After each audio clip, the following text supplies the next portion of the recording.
On a vu ce phénomène dans chaque marché haussier, en 2021, en 2017, également en 2013. Alors, à quelle fourchette pouvons-nous nous attendre? Une règle empirique donne un potentiel d'écart d'environ 2 fois la valeur estimée. Cela nous donne une limite haute à 1 million de dollars et une limite basse à 250 000 dollars. Cette semaine, l'analyste crypto renommé Plan B a partagé son analyse mensuelle sur Bitcoin. Dans cette vidéo, il analyse les valeurs de clôture de l'année 2024 de 5 indicateurs différents: le prix du Bitcoin, le RSI, la moyenne mobile, le prix réalisé et le stock to flow. Ces indicateurs lui permettent de faire le bilan sur les prédictions passées et d'anticiper les potentiels mouvements à venir en 2025. Il donne également son avis et ses prédictions personnelles sur le prix que nous pourrions atteindre cette année. En fin de vidéo, nous reviendrons également sur différentes prévisions qu'avait fait Plan B en 2022 et qui se sont d'ores et déjà réalisées. Sans plus attendre, voici l'analyse de Plan B entièrement traduite en français. Commençons par le prix du Bitcoin.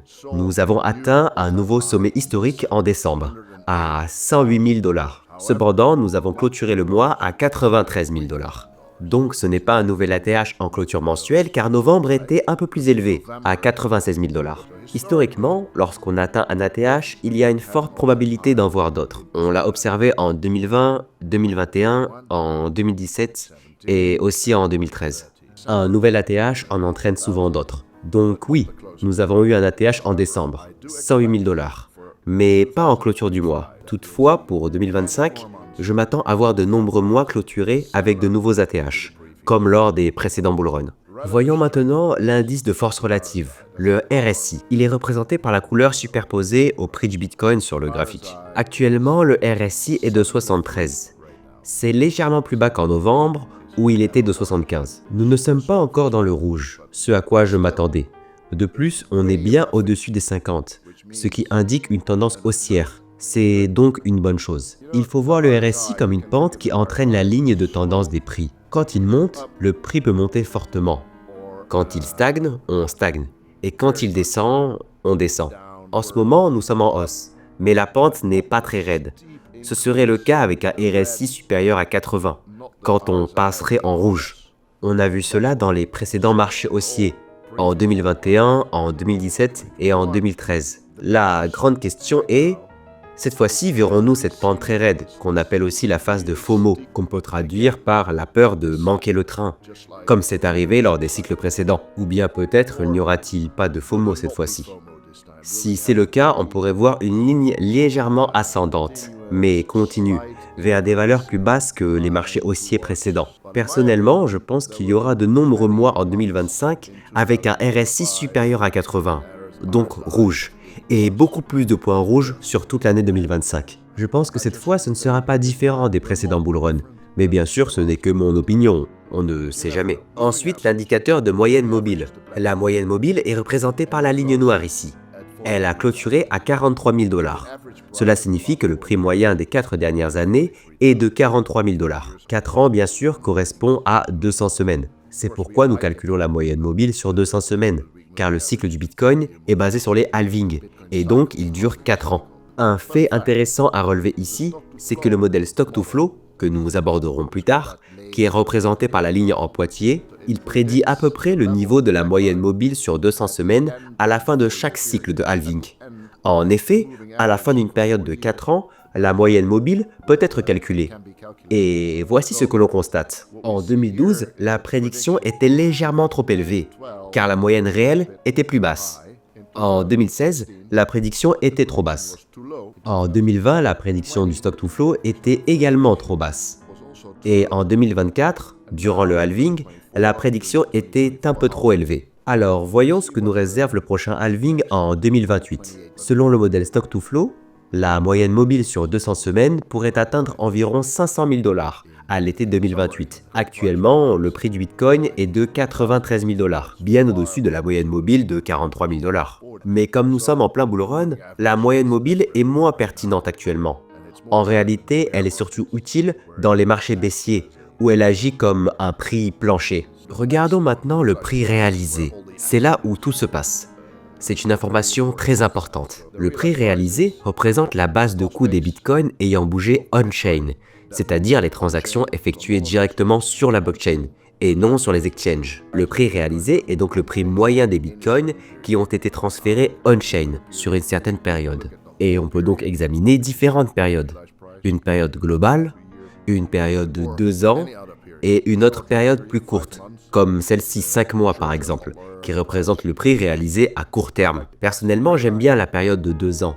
C'est la ligne grise et elle est actuellement à 71. En novembre, elle était à 64. Donc, le prix réalisé augmente fortement et on peut le voir sur cette ligne. Elle monte. C'est un signe clair de marché haussier. Dans les marchés baissiers, la ligne grise est plate, mais dans les marchés haussiers, elle s'envole. Puis, il y a à nouveau un marché baissier, où elle reste plate, suivi encore d'un nouveau marché haussier où elle s'envole. C'est un schéma récurrent dans chaque marché haussier. Le prix réalisé augmente. Ce qu'on observe également, c'est que la ligne grise diverge de la ligne noire. Le prix réalisé s'éloigne de la moyenne mobile. On a vu ce phénomène dans chaque marché haussier, en 2021, en 2017, également en 2013. C'est une signature typique d'un marché haussier. Donc, bien que la clôture mensuelle de décembre n'ait pas été un ATH et que le RSI ne soit pas encore à plus de 80 en rouge et que la moyenne mobile sur 200 semaines soit moins pertinente actuellement, le prix réalisé, lui, est en forte hausse. Et cela indique, selon moi, une continuation du marché haussier. Alors, à quoi peut-on s'attendre maintenant ? Notez au passage que, comme le souligne l'hypothèse de l'efficience des marchés, les marchés sont imprévisibles.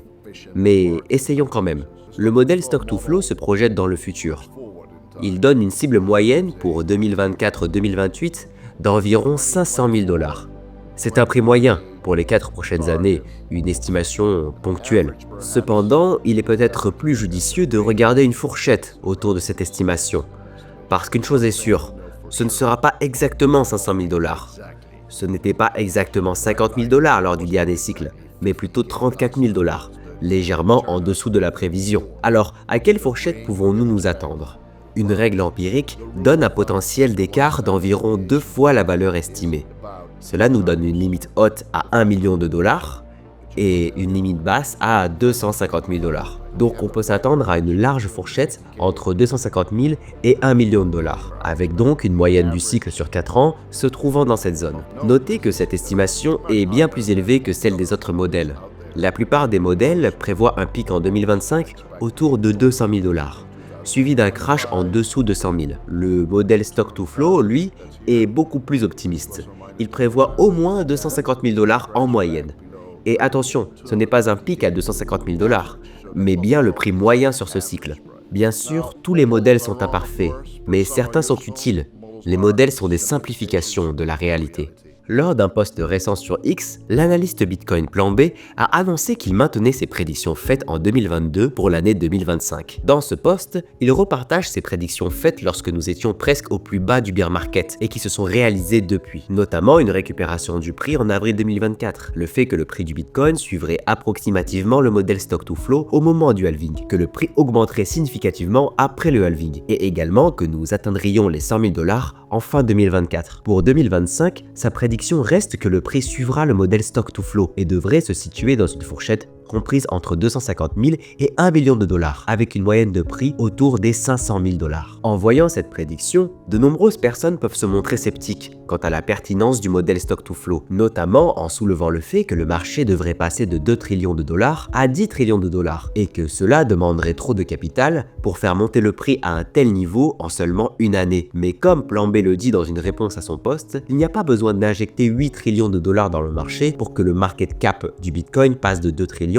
à 10 trillions. En effet, l'extrême rareté de Bitcoin et le fait que de nombreuses personnes ne vendront pas leur Bitcoin crée un effet multiplicateur énorme. Les études estiment un effet multiplicateur entre x20 et x100, ce qui veut dire que pour chaque 1 dollar qui entre dans le marché, cela aurait un impact entre 20 et 100 dollars sur la capitalisation totale. Dans un autre post sur X, Plan B a également soulevé: la même chose s'est produite en 2019 quand Bitcoin était aux alentours de 4 000 $. J'avais prédit un prix moyen de 50 000 pour le cycle de 2020-2024, avec une fourchette entre 25 000 et 100 000. La moyenne du Bitcoin s'est finalement trouvée être 34 000 $. Certains ont dit que le modèle Stock-to-Flow était obsolète, mais nous étions toujours dans la fourchette prévue. Bien sûr, comme le rappelle Plan B dans sa vidéo, il ne s'agit là que de prédictions, et les modèles qu'il utilise ne sont pas parfaitement précis et peuvent même s'avérer faux. Le but de ces modèles n'est pas de prédire le prix exact, mais plutôt de prédire une direction globale du marché sur le long terme. Plan B a eu raison à de nombreuses reprises par le passé, où il s'est fortement rapproché de la réalité. Mais malgré tout,